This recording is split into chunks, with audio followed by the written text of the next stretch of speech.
are going to be doing live. We have concerns at PAX South in San Antonio. That's right. If you are going to be at PAX South on Saturday, the 28th, well, why don't you come to the Cactus Theater at 4 p.m. and see what we got for you? What we got for you is live episodes of the show. Jeff just said that. Yeah.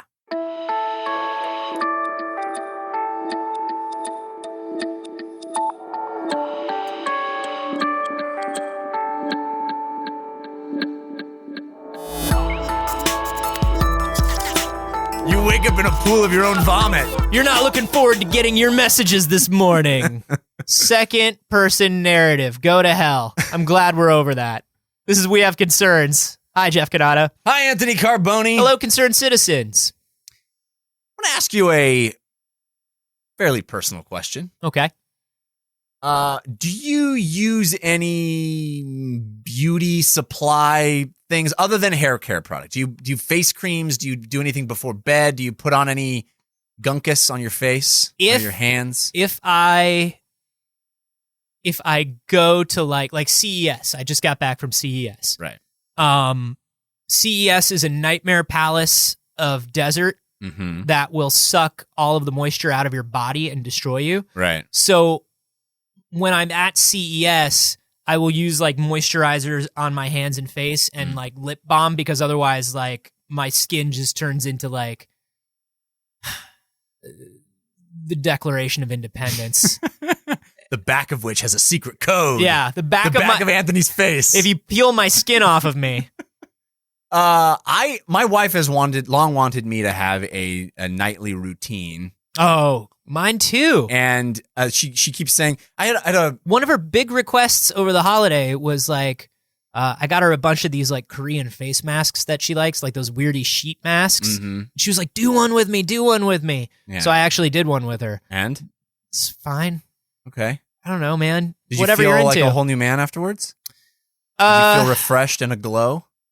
My skin definitely felt different. I can't feel my face anymore. Qualify whether it was good or bad different. I understand the desire for moisturizing and skincare. I know that people get a leathery face, and you can combat that with a regimented attack. And I fundamentally understand that and respect it and feel like it would probably do me good. I just can't bring myself to do it every day. The fact that my wife takes like an hour to get ready for bed every night because she's doing things in the bathroom with her face. And I just don't like slimy gunkus on my face. I don't enjoy it. Do you do sunscreen every day or most days? Do you try to do that? I do. If I'm going to the beach, I do sunscreen. You should try to do sunscreen, man. Yeah. It's good for you. Well, it turns out this is not a recent phenomenon. There is a lot of historical documents. In fact, we got a story sent to us by our old friend Zaxi. Zaxi's the man. He's always given us massive amounts of stories. Loving it. I've said it before. I'll say it again. I can't give Zaxi a nickname. He's got one. Because he's got one. He is a nickname. Zaxi. Yeah. It's too good. This is a story about a fella named Stanley Jacobs, who is a 300-year-old mummy, but looks like he's 20. You would never know. Starring in a new... He looks like Arnold Vosloo. It's got a new CW show movies. Called Mummy Dearest. No. This is a fella who is a plastic surgeon, and he got obsessed about 20 years ago with a document... Holy Grail! Close. Document from ancient... Fountain of Youth! No, you're getting farther, actually. Although, no, it's kind of related. A document from ancient Egypt called the Edwin Smith Papyrus. And this is one of the oldest documents we have, dating back 5,000 years to the age of pyramids. That is basically a medical text recounting surgeries. It's got all kinds of crazy surgery, memories and practices. Surgery memories. It's a scrapbook, and it's called My Surgery Memories. And it's just like, dear surgery memories. Today I decided to figure out if the soul was kept in the front or the back of the skull. So I drilled a hole into both, not thinking how silly it was to check and make sure the soul didn't come out of the front hole first. Dear Now I'll never know which hole it came out of, and I'll have to kill another person. Dear surgery memories, the god Anubis has a dog's head, so I thought, why not put my dog's head on my friend Henry? Oh, surgery memories. I really should have thought that one through more. Once I cut that head off, I realized there's a lot of tubes in there. Where do they all go? So, long story short, I did not replace Henry's head successfully, but I did learn something important. Lots of tubes in the neck. We're learning something new every day. And then just like some stickers and glitter. Yeah. Yeah. Okay, so maybe that was not the best way to describe it. It is a medical document such as they had 5,000 years ago, and it's got all kinds of crazy stuff. This guy was fascinated with it because this is like some from hell level shit. It's crazy. Yeah. He was fascinated with it because it has detailed accounts of reconstructive surgery. People who would get smashed noses and eyes and faces, and they would figure out ways. I mean, they didn't have plastic surgery, but they had remarkably sophisticated methods of reconstructing people's. Just cover it with a little sand. They just put a little sand on it. Just put a little sand on it. Yeah. You know, in the mummy. Well, it did eat half your face. That thing did eat half your face. Yeah. What we're gonna do? Put a little sand on it. It hurts when you put sand on it. Yeah, it hurts. It hurts so much. Yeah. That's how you know it's working. Oh, my face. Is what I'm going to say right now. My This is the face. first time anybody's ever done something like this. Oh. We are very early in the history of humanity. You know that part in the Mummy movie where like the sand turns into a face? Yeah. It works on the same theory. Same theory. Yeah. Face into sand, sand into face. Yeah, it's a transitive property of faced sand. Mm-hmm. No, it's very sophisticated techniques, but the one passage that he was most intrigued by, because it had been deals with a certain elixir. A certain elixir that gives the person who drinks it eternal life. Well, you mock, but it's not too far from the truth. He said there was a recipe. It's guarded by a sacred scorpion. Now you're getting farther away. The sacred scorpion, really? Sacred? Beetle. Okay, Beetle's better. It was Ringo. The back of the book had a recipe that was entitled Transforming an Old Man into a Youth. So there's a recipe in the back, Transforming an Old Man into a Youth. And the original... Peter Thiel just bought this book for $18 million. Yeah. The original translators of the papyrus kind of wrote that off and was like, oh, it must be some kind of weird, nothing. It says the exact quote. Who writes it off? Who would write something like that off? What is it? Maybe Egyptologist it's James a father Breasted. and a son touch a bejeweled skull and switch places. Who writes that off? I'll Even tell if you it's who. crazy bullshit, you listen. Original translator, Egyptologist James Breasted. He said, quote, it proves to be nothing more than a face paste believed to be efficacious in removing wrinkles. I like that you immediately went to transatlantic accent because that's where I went. Yeah. When was this guy? Oh, he was long ago. He was Yeah. transatlantic times. Oh, sure. Yeah. So he was like early 20th century. Yeah. Egyptologist. Just like driving around. He got off the Indiana Jones ride at Disneyland. Yeah. Yeah. He had like a lot of money in his family. He's like, I'm gonna go run around in some tombs. Dr. Jones. Yeah, that guy. But this dude, Stanley Jacobs, he was like, oh, I'm not gonna write that off. I'm interested in these things. I'm a plastic surgeon. I deal with facial cream. I want to know how to transform a old man into a youth. That's my thing, man, is even if it's like a silly curiosity thing, why wouldn't you want to know what that's about? That's fun. His exact quote is, I realize that if they're serious about their surgical treatments, they're probably serious about this. Oh, so he didn't think of it as a goof. He was like, I'm going to look at this because it's probably serious. Yeah. I was thinking of it in terms of like, let's read about their wizards. Well, but maybe their wizards had some knowledge that I can monetize. Yeah. I got to monetize that wizard knowledge. So the recipe at the end of the book. This is something we all learned.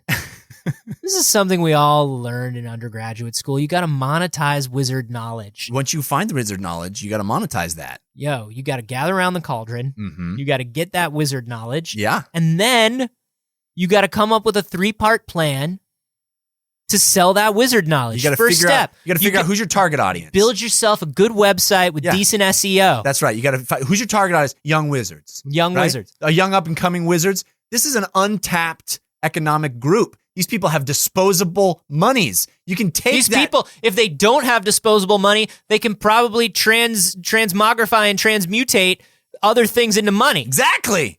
If you got knowledge that a wizard needs, yeah, get that wizard that knowledge. Son, you got money in the bank. That's right. Because wizards know a lot of shit. That's why their beards is so long. If you know something a wizard don't know, you sell that. That's why their beards is long and their robes is cool and they got big staff. Because wizards know shit. Yeah. If you know something a wizard don't know, that's the ultimate. That's how you know all these new mandolin bands. They know shit because they got long ass beards. All them musicians got long ass beards. They know shit. Mostly how to play mandolin. Mostly the mandolin. Yeah. Anyway, so the recipe basically states that the key ingredient to this magical face cream, face paste, is blood of the young, blood of the young, blood of the young. Hemayet fruit. Oh. Hemayet fruit. What's a Hemayet fruit? Well, no one knew. No one knows. No one could figure it out. They asked Egyptian people what that word meant. People said, I never heard that word. It's a child's heart, isn't it? I don't know what that word is. Hemayet fruit means child's heart. Oh, you want it to be a child's heart so bad. I want everything to be a child's heart. What's that over there? The heart of a child. No, it's an Arduino. That's an Arduino. I don't know the difference. So he went and started trying to figure out what this Hemayet fruit is. People didn't know what that word meant. It had fallen out of usage. It was antiquated. No one understood what Hemayet was. There's no such thing as a Hemayet fruit. So he looked at what the recipe said to do with the Hemayet fruit, and it said you got to do all kinds of crazy stuff. Separate its ribs and pull it out of its chest cavity. You got to give it some candy, lure it into your house. Lure it into your temple. You got to read it a story, let it go to sleep, and then extract its Hemayet fruit. Oh, that's so dark. I just want to say this is not my view of Egyptians or Egyptian history. This is literally my view of all history. Yeah. I don't know anything about anything, and so I always assume that it's dark magic and things being pulled out of people's chest cavities. Right. This is nothing against the great culture of Egypt. Right, of course. No. You just assume that people thought spread some heart on it. I assume dark magic at all times, Jeff. So the exact instruction set for what to do with Hemayet fruit say it needs to be husked, winnowed, sifted, boiled in water, dried, washed, ground, and boiled again. That's a human skull. It's a 7-step process. That is a human skull. Very and brain. Simple. Very simple. First you just husk it, then you winnow it, then you sift it, then We're you all boil it, then you Hemeyets. dry it, then you wash it, then you grind it, and then you boil it again. And the fruit is our brain. And he couldn't figure out, what is the Hemayet? Is it man brain? Is it human heart? Is it fecal matter? What is it? What is it, Jeff? Figured it out, Anthony. You're never gonna guess. It's almonds. Almonds. It's bitter almonds. So bitter almonds are not the kind of almonds we eat. They are actually extremely poisonous. They're the kind that you taste before you have a seizure. Yeah, it's that. You have a bitter almond taste in your mouth, and that's how you know. And then you become old to youth because you're literally dying. No, I'm not. Haven't you ever heard that? Is it if true? if you smell bitter almonds or something like that, you're about to have toast. Maybe it's the same smell. Burnt toast is bitter almond? We should get burnt toast is the Hemayet fruit, Jeff. All right. So this is a very lethal, if ingested, kind of substance. Bitter almonds kill a person very fast. They contain hydrogen cyanide. So that's bad. But in the early days of espionage, spies would have their molars replaced with bitter almonds. Yes. You just put a bitter almond back there. It's just that they smile at you and it's just almonds all the way around. And then if you tried to get them to tell you any information, they would just bite down on it. That's how we actually caught a bunch of spies, is that we just told them a joke and they smiled, and it was just an almond smile. That's why spies are often called almond teeth. That's right. You know, like that old wives' tale. You know, spooks, specters, spies, almond teeth. Yeah. Flatfoot. These are all real. Well, most of them. So they also contain mandalic acid. Okay. And we have which if you take mandalic acid for 12 hours, you vibrantly believe that you saw a Sinbad movie where he was a genie. That's what they call the Mandela effect. This is the Mandalic acid effect. This is one of those episodes where I'm trying to get out the information and you're just I don't want to to listen to prevent this shit. What happened when he tried it? Mandelic acid is, we've actually figured out, is it's in face creams. We've been using those fairly recently. It's only in the last 20 years that we've been using that in face creams. It's really useful because the bitter almond is lethal, but if you husk it and dry it and winnow it and sinnow it and all that crap, you strip out the hydrogen cyanide, and it becomes not lethal, and you can use the mandelic acid on your face, and it works as a lovely tightening substance for your skin. But now I can just go buy the face cream. Yes, but it turns out the Egyptians knew that 5,000 years ago, and we just figured it out 20 years ago. What a bunch of assholes we are. The aristocrats. I got through the story, Anthony. What a bunch of assholes we are. Yeah, that's cool, right? Isn't that cool? It's cool that they fucking knew that shit. And this guy was like, some face paste. I don't care. Meanwhile, dermatologists in a lab have been trying to figure out bitter almonds this whole time. And the Egyptians knew 5,000 years ago. It's cool. Where do we get our Nelson Mandela acid now? It doesn't go into that, but I'm assuming if it comes from, I think that's why he knew to go to bitter almonds when he heard about the process of what it takes to, in this recipe. He's like, well, bitter almonds are things that need to be highly processed in order to extract the thing. It kind of fits the mold of what we need. He looked at the compounds in a bitter almond. Yeah. And it ended up having the same effect that is described when you use this method. That's some cool detective work. Right? This is like Dr. Jones of face stuff. This is like when... If Indiana Jones, instead of trying to get like gold idols or the Ark of the Covenant, if he was like interested in like a nice salve or a balm of some kind, if he just was more interested in like making your skin like pillowy to the touch, if it was that kind of Indiana Jones, then that would be this guy. That's cool. Yeah.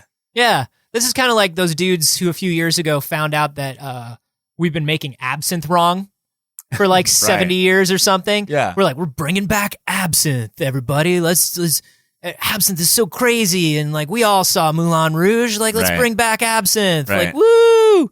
And then it was all like into it. It was like crazy bitter, and like everybody was like, this tastes disgusting, and then they looked into it. They took like a syringe of absinthe that had been in a bottle still since like the 1800s. Wow. And took a sip of it, and they're like, oh yeah, we've been fucking doing this wrong. Oh yeah, this is different. Yeah. This isn't garbage. This is cool. I think that's cool, man. This dude is like Indiana Jones of Olay. It's really interesting when we refigure out something historical. There's a lot of this where like we refigure out something that we knew hundreds of years ago. 5,000 years ago, some dudes figured some shit out, and it was lost knowledge for thousands of human years. We already did it. That's something I think about. It's probably just because of a bunch of Egyptian dudes like you who are just like too cool and manly and tough to like put on face stuff at night. Oh yeah. They're just like, nah, man, I don't do that. That's for girls. Yeah, a bunch of Egyptian ladies. Egyptian dudes. Our knowledge will be lost forever. Whatever. Lame. I'm gonna go rub my face in sand like my doctor told me to. Oh, that's honey, what dudes do. Honey, you look terrible. I'm eating a scorpion. Oh, don't do it sacred. It's a sacred scorpion. Oh no. Wait, never mind. It was a beetle. It was a beetle. And so it was lost. I think about this all the time. Because of bros in their man caves. A supercomputer was always possible, right? We had to do a million things. We just had to believe. We had to come up with a million innovations to get here, but like there's nothing new on the earth that made that possible. It was always possible to do that thing. We just had to like build and build and build, but it's not a linear process to build and build because there's fits and starts. Like it was always possible. You're saying that hidden right now in the depths of the desert in Egypt is an ancient supercomputer more powerful than anything we have now. Yes. It's called the Antikythera. Dun, dun, dun. Call back to another episode. Do you go in for all natural stuff, or do you believe more in the chemicals and the chemistry? I don't really care. Like I don't pay attention enough. Like if there's a cough drop in a tea. I'll take the cough drop probably. Yeah, right? It has sugar in it. Where does the... like, if if you went into a doctor and it was like, hey, so we're going to give you these 18 medications, and then you looked up and you found out that you looked up on the internet that people were using like some sort of like flower petal tea or some shit to do like the same thing. Are you a person who's going to try the flower petal tea? Probably not. Yeah, me it's neither. like a lot of work. Me neither. Yeah. I'll just take the thing. I'm just going to take the thing. Yeah. Until my insurance disappears 6 months from now. Oh, God. Fuckers. Never mind, we're not doing that. Yeah. We're not doing that. We're talking about this cool thing about human knowledge. Yeah. And I just think it's wild that we just assume that knowledge is a linear thing, and it is not. Like, these guys figured something out. Yeah.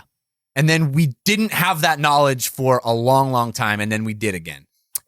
The misreading of old information is always fun to me too. Like, we thought chastity belts were real. Right. Like, up until like 2 years ago, we thought chastity belts were a real thing in like the Middle Age. No, that was a joke. It was like a medieval, hilarious, dirty joke. Well, that's the thing. Then we were like, oh, we found these ancient markings, these ancient like carvings and illustrations and descriptions of chastity belts. So, cool, those were real. That's because we never think that anybody other than us had a sense of humor. Yeah. We never think that ancient peoples, maybe it's because historians. Maybe this dude is like, hey, jackass, rub some bitter almonds on your face. Yeah. Hey, you want to look young? Why don't you rub some poison almonds on your face, morons? Maybe it's because historians, traditionally aren't the laugh a minute kind of fellas and ladies. Who knows? But, I don't know enough historians to say that. Yeah. But here's what I do know. I don't think I'm going to boil bitter almonds and put them on my face. No, that's only steps 4 and 7. Yeah, and that's in today's workaday world. It's like Uber, but for putting bitter almonds on your face. Guys, do you go more for natural remedies, or are you an over-the-counter type? Do you feel like we have lost a lot of pertinent knowledge? I do. Do we still have things to learn from 5,000, 4,000-year-old cultures? The Egyptians had those hoverboards. I bet they had them. We just forgot. We just forgot about them. Did Egyptians have hoverboards? Answer any one of these questions that you want to. And hashtag it bitter almond. Yeah. And you can send that to us on Twitter. I'm at A Carboni. I'm at Jeff Canada. And hey, if you've seen a story like this that you think belongs on the show, why not let us know by heading to the subreddit? That's wehaveconcerns.reddit.com. It's a great place to suggest stories. You can also email them to us at wehaveconcernshow@gmail.com.